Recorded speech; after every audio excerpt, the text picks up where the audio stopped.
Tim gugus tugas sinkronisasi Prabowo Gibran menegaskan kabar soal pemangkasan anggaran makan siang gratis dari Rp15.000 per anak menjadi Rp7.500 hanya sebatas isu dan bukan statement resmi.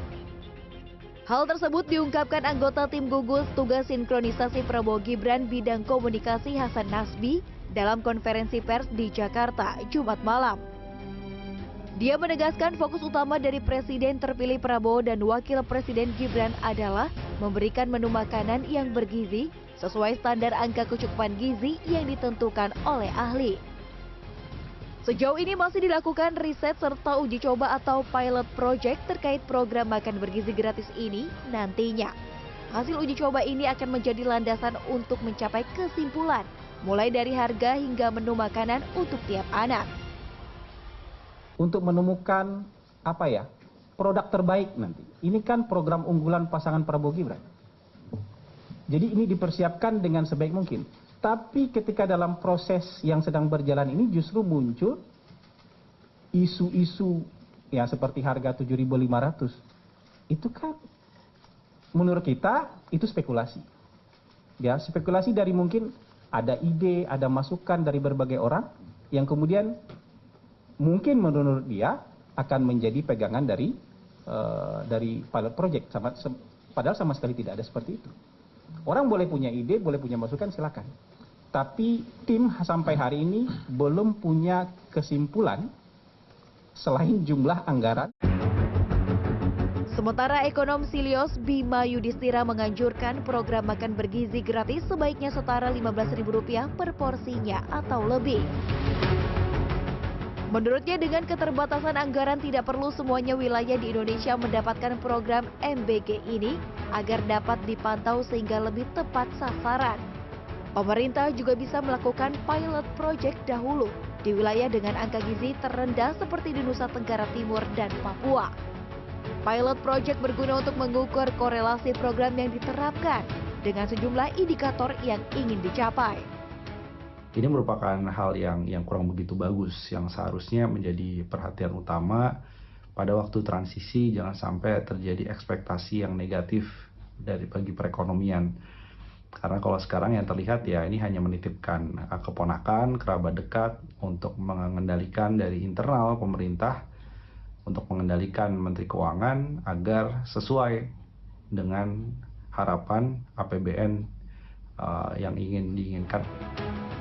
Sementara itu ditemui di Gedung Gradika Bakti Praja Semarang pada Jumat malam, Wakil Presiden terpilih Gibran Rakabuming Raka menyatakan program makan gizi gratis tetap berjalan, meski saat ini skemanya tengah dimatangkan dengan melibatkan sejumlah kalangan dari ahli gizi, guru hingga orang tua siswa. Program makan bergizi gratis ini skemanya masih didiskusikan. Masih kita matengkan, kita bekerja sama dengan banyak ahli gizi, kita banyak menerima masukan dari orang tua, dari murid-murid, dari guru, dan kita pastikan program ini nanti bisa berjalan dengan lancar dan tepat sasaran. Bakal ada berapa sekolah dari masing-masing yang dilihat? Dalam waktu dekat ini mungkin ada beberapa sekolah-sekolah ya, terutama di Solo juga Pak. Ini nanti saya titip kepada Pak Wali Kota yang baru, nanti ada beberapa sekolah yang kita uji cobakan, dan sekali lagi kita banyak membutuhkan banyak masukan dari orang tua, murid, ahli gizi semua. Jadi kita pastikan program ini benar-benar bisa berhasil, bermanfaat, dan sekali lagi tepat sasaran. Tuh ya. Di tempat lain, uji coba program makanan bergizi gratis akan dilangsungkan pemerintah Kota Tangerang, Banten pada tanggal 5 hingga 9 Agustus 2024 mendatang. 20 sekolah masing-masing 10 sekolah tingkat dasar dan 10 tingkat menengah pertama yang tersebar di 13 kecamatan telah ditetapkan menjadi tempat realisasi program tersebut dengan menyasar 20.157 siswa dan siswi. Pejabat Wali Kota Tangerang Nurdin yang ditemui pada Jumat 12 Juli lalu mengaku tengah mempersiapkan diri agar uji coba berjalan sukses karena akan menjadi acuan secara nasional.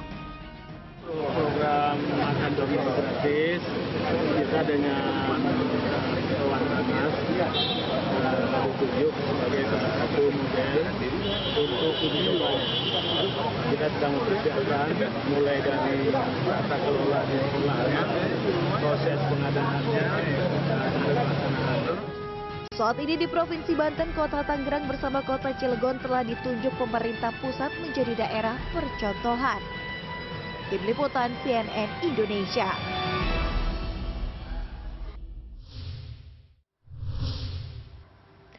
Presiden terpilih Prabowo Subianto meminta pelaksanaan program unggulannya makan bergizi gratis memenuhi 2 syarat.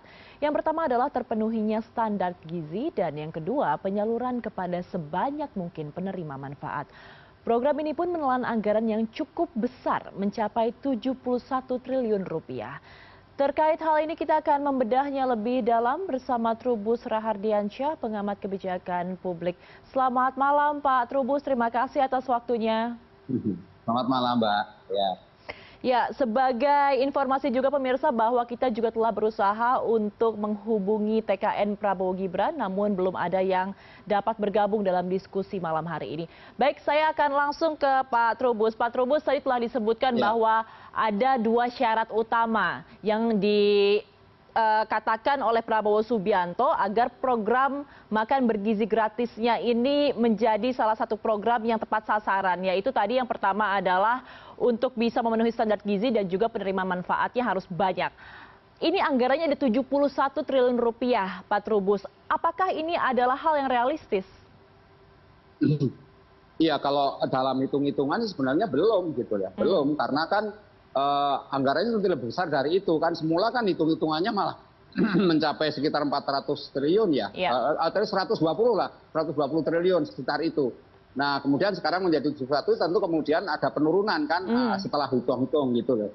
Namun demikian ini tentu baru dalam tahap ini kan penghitungan. Nah, yang menjadi persoalan adalah bagaimana MBG ini bisa terlaksana. Sebenarnya kan kita ini sudah punya program yang namanya dulu program gizi anak sekolah. Itu kan pernah dilakukan oleh Kemendikbud 2016 itu. Kenapa nggak dikembangkan aja dari situ? Dulu kan hanya untuk kategori masyarakat yang istilahnya anak sekolah SD tapi yang gizinya buruk gitu ya, kemudian stunting atau apa, kemudian memang daerah-daerah tertentu saja waktu itu dilaksanakan. Nah itu kenapa itu saja nggak dikembangkan gitu, artinya cukup untuk anak SD saja dulu dicobakan, jadi tidak usah melebar sampai ke anak SMA, SMP, gitu, SMA.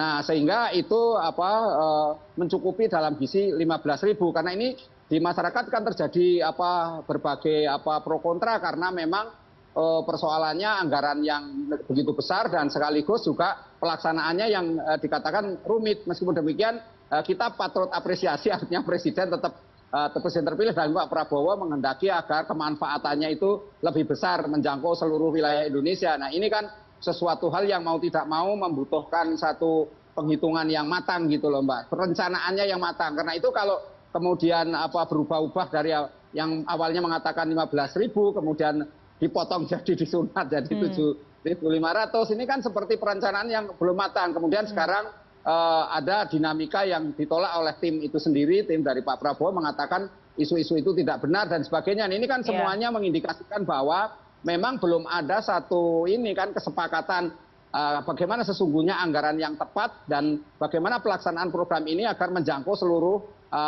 wilayah Indonesia sebagaimana yang diganti oleh Bapak Presiden dan Pak Prabowo, sekiranya seperti itu Mbak. Yang kedua saya melihat memang kemudian bagaimana kebijakan ini supaya tidak mengikuti pro kontra terus menerus agar segera istilahnya tidak buru-buru ditetapkan gitu loh Mbak. Artinya melalui kajian yang matang dulu gitu loh. Artinya mungkin tidak harus diterapkan pada 2025 atau nanti bertahap dulu lah. Sekarang kan sudah uji coba itu beberapa daerah kan seperti di Tangerang atau apa. Tapi menurut saya uji cobanya kenapa nggak langsung saja daerah yang kategori tingkat kemiskinannya tinggi Mbak gitu loh. Misalnya Jawa Tengah, Jawa Timur atau NTT misalnya. Wilayah-wilayah lain yang memang Indonesia Timur yang banyak juga mengalami kondisi istilahnya kurang optimal dalam hal soal gizi. Jadi MBG ini menurut saya memang programnya harusnya secara bertahap dari dalam analisa saya diberikan langsung secara tahap. Yang ketiga menurut saya Mbak, bisa saja ini polanya dirubah aja dari nggak usah melalui proses-proses sebagaimana yang digambarkan sekarang selama ini. Ilustrasinya kan ada pelaksanaan, ada lembaga yang menangani seperti itu kan, walaupun lembaganya sampai sekarang juga belum jelas apa itu, apakah itu Bappenas atau yang lainnya masih, tetapi misalnya bisa saja itu langsung aja diberikan kepada istilahnya ibunya, jadi orang tua dari anak itu. Jadi anak-anak yang mengalami gizi kurang baik itu didata kemudian diberikan kepada ibu, dibuatkan rekening tersendiri saja gitu. Jadi kayak BLT itu Mbak, langsung gitu. Jadi itu nanti ibunya sendiri yang memasakkan, tahu seleranya seperti apa, kondisi lingkungan di wilayah seperti apa. Karena kalau membuat ukuran misalnya mau dihantam promo atau semuanya lah total 15.000 atau 7.500 akan sulit Mbak gitu hitung-hitungannya gitu Mbak. Oke, baik. Jadi sebenarnya dari kata realistis masih cukup jauh, dan juga yang masih membingungkan adalah bagaimana skema penyalurannya nanti ya Pak Trubus. Tapi tadi kita membahas 2 syarat dari Prabowo Subianto terkait dengan makan bergizi gratis. Saya ingin menarik juga lebih jauh mengenai 2 hal yang paling dikritik oleh masyarakat ketika makan bergizi gratis ini diberikan atau ketika dicanangkan ke publik, yaitu yang pertama adalah ini akan membebani APBN, dan juga yang kedua adalah ini skemanya masih belum jelas sehingga ditakutkan tidak efektif. Bagaimana menurut Anda, apakah memang anggaran sebesar ini akan membebani APBN di masa kepemimpinan Prabowo Subianto? Iya, kalau itu dilaksanakan terus artinya yang menjadi beban, karena jadi ada ketergantungan kan, setiap tahun harus melaksanakan ini kan program MBG lah, program MBG ini, sehingga secara terus menerus gitu. Jadi hal ini membebani APBN karena apapun perdebatannya tetap saja karena sumbernya dari APBN, maka pemerintah tidak bisa mencari sumber lain, misalnya dari donatur atau dari apa. Nah itu yang menurut saya memang perlu satu kebijakan yang jelas dan transparan gitu loh Mbak. Jadi dalam hal ini memang persoalan yang kemudian muncul karena menggantungkan pada APBN, sehingga publik itu mempertanyakan sebenarnya apakah kita mampu dengan kapasitas APBN kita, sementara dalam belakangan ini pemerintah dihadapkan oleh kesulitan-kesulitan yang sangat besar terkait bagaimana menjaga keamanan fiskal kita, APBN kita terhadap situasi yang terus berkembang, terutama karena daya beli masyarakat yang terus turun dihadapkan oleh harga-harga yang terus naik kan itu Mbak. Jadi dalam hal ini tentu pemerintah perlu membuat program-program lain yang mendukung agar masyarakat bisa tetap eksis. Di satu sisi juga kebijakan-kebijakan terkait dengan penciptaan lapangan pekerjaan juga yang membutuhkan anggaran besar gitu Mbak. Sehingga kalau semuanya difokuskan kepada anggaran makan siang gratis yang jumlahnya sampai 71 triliun misalnya ini dilaksanakan tiap tahun, ya tentu asumsinya tetap membebani gitu Mbak. Meskipun itu ditolak oleh beberapa pihak lah, terutama dari pihak TKN sendiri gitu Mbak. Oke, baik Pak Trubus, ini yang menarik juga ada pernyataan bahwa nantinya untuk makan siang gratis atau makan bergizi gratis ini nanti akan disupport oleh hasil panen dari food estate. Kira-kira ini akan possible atau tidak untuk dilaksanakan? Jangan dijawab dulu Pak Trubus, kita akan jeda sejenak. Pemirsa jangan kemana-mana, tetap bersama kami di Pilihan Indonesia.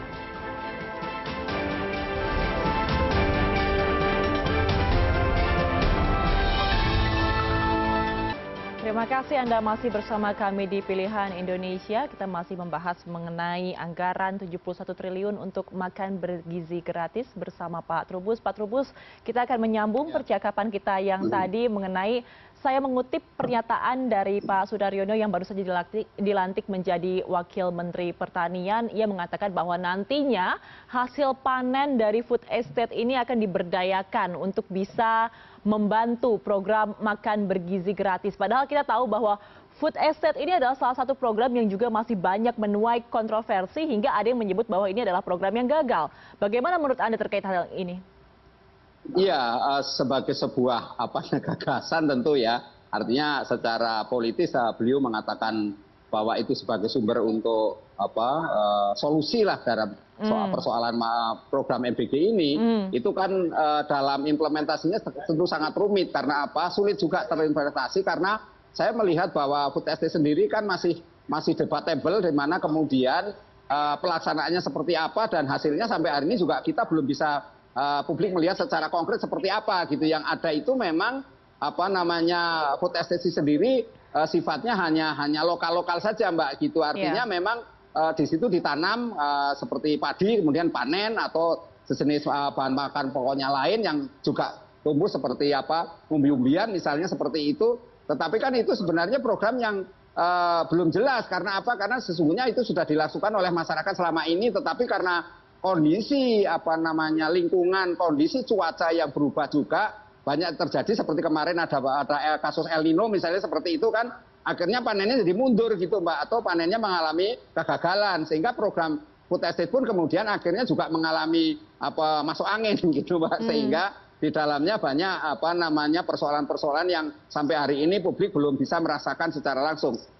Yang kedua, kalau memang kemudian itu bisa dijadikan semacam istilahnya sumber bagi pelaksanaan program MBG ini, ya kita apresiasi lah seperti apa gitu. Tetapi tentu ini kan tidak mudah dalam prakteknya ataupun implementasinya, karena kemudian setiap daerah kan masing berbeda-beda. Apakah kemudian nanti food estate itu bisa dilaksanakan di kabupaten kota setiap wilayah di seluruh Indonesia, Mbak? Itu yang penting harus dilihat, dan bagaimana juga pengawasannya, kan ini juga hal yang sangat perlu membutuhkan prioritas atau membutuhkan perhatian sungguh-sungguh gitu dari pemerintah.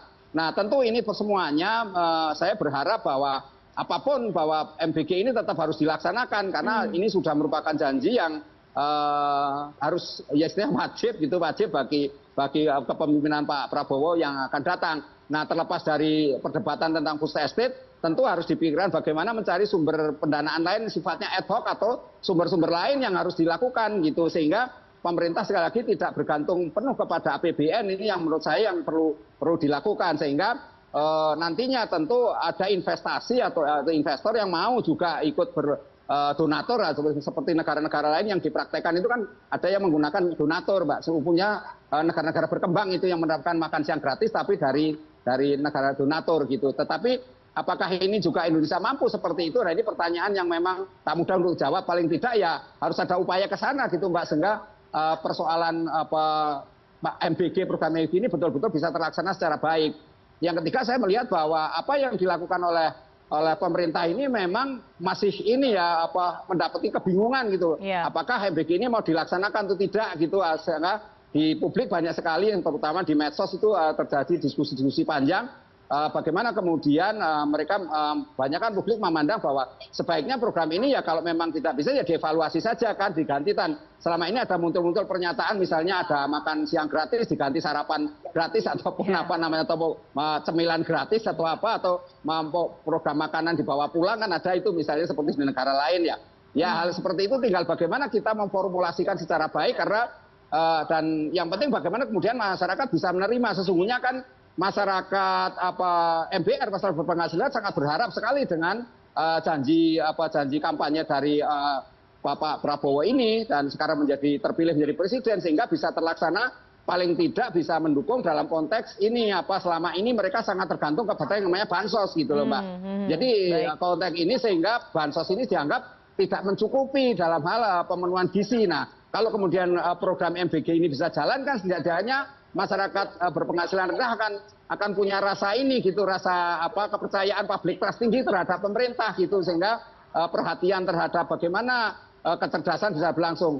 Nah, yang terakhir menurut saya penting juga harus diperhatikan ini dampaknya seperti apa. Harusnya ada nanti satu kajian yang mendalam, Mbak. Apakah kemudian dengan diberikan makan gratis ini anak-anak itu tumbuh secara sehat, kemudian cerdas, kemudian juga mereka istilahnya minim dari serangan penyakit, istilahnya sehat gitu ya. Ini yang harus dikaji secara mendalam. Jangan sampai dampaknya hanya istilahnya itu tadi membuang-buang anggaran dan tidak jelas apa yang didapat, dan nanti banyak sekali terjadi penyimpangan-penyimpangan karena ketidakmampuan kita seringkali di dalam melakukan pengawasan gitu. Karena ini persoalan makan siang gratis lebih banyak kan dilaksanakan di daerah, Mbak, karena anak-anak yang kategori penerima umum penerima manfaat ini kan ada di daerah. Nah, itu untuk mentis bagaimana kemampuan pemerintah pusat dalam hal ini pemerintah pusat melakukan kolaborasi sinergitas dengan pemerintah daerah, itu yang harus dilaksanakan. Dan bagaimana juga pola politik yang ada dilakukan oleh kepala daerah masing-masing, karena kepala daerah ini kan didukung oleh partai politik masing-masing. Nah, ini bagaimana pemerintah bisa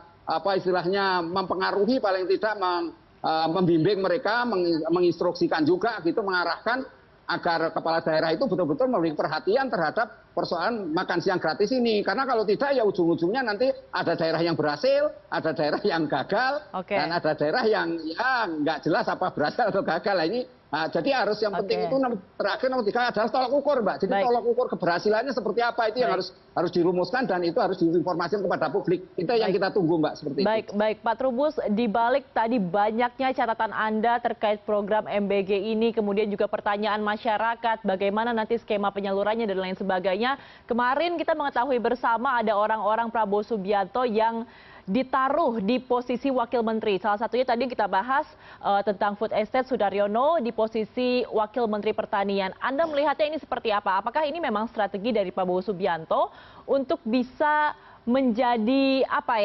pengaman di masa transisi seperti ini untuk bisa nanti mengamankan program-program unggulannya? Salah satunya adalah MBG ini. Ya, kalau saya kan dari analis kebijakan publik ya, agak lain dalam pandangan teman-teman dari politik ya. Kalau saya melihat bahwa ini adalah upaya dari Pak Prabowo untuk mengkondisikan istilahnya pembelajaran kepada kabinet nantinya agar cara-cara yang sudah dilakukan oleh kabinet yang dilakukan oleh Pak Jokowi ini bisa keberlanjutan gitu kan, konsepnya kan konsep keberlanjutan, sehingga mungkin ini di titik-titik dari Kementerian Pertanian, Kementerian Keuangan itu kan kementerian-kementerian yang selama ini menjadi sangat strategis dalam rangka untuk mengamankan berbagai kebijakan yang selama ini sudah dicanangkan oleh Bapak Presiden Prabowo ya kan, dan kemudian ada sebagian yang memang sudah dilaksanakan oleh Pak Jokowi. Tetapi ini persoalannya memang menjadi rame karena publik menyoroti bahwa ini ada seperti mengamankan berbagai kepentingan yang mau tidak mau harus dilaksanakan oleh Pak Prabowo, karena memang ada dugaan-dugaan dalam masa kepemimpinan Pak Jokowi ini banyak yang tidak mampu melaksanakan tugas-tugas secara baik dan secara inovatif. Dan saya melihat memang kinerjanya makin belakangan ini makin menurun gitu, sehingga memang perlu ada suntikan orang baru, sehingga ada otomatis ada semacam menambah kapasitas kinerja kebijakan, sehingga di dalamnya ada banyak hal yang pelayanan publik dan sebagainya bisa terlaksana secara baik gitu, Mbak. Namun demikian ini tentu tidak mudah, karena apa? Karena ego sektoral antar kementerian ini juga sangat rumit di kita, Mbak. Karena apalagi nanti kalau kementeriannya ditambah lagi ya itu otomatis menjadi banyak problem-problem di mana kemudian Menko juga selama ini tidak bisa bekerja secara optimal, karena memang menteri-menteri ini merasa sudah punya tupoksi sendiri-sendiri dan tidak bisa kemudian serta-merta istilahnya dikonsolidasikan ataupun dikolaborasikan. Ini dalam pengertian kebijakan publik seperti itu, meskipun secara politik kan sebenarnya gampang saja karena mereka menjadi hak prerogatif presiden untuk diangkat dan diberhentikan ataupun mereka ditegur misalnya.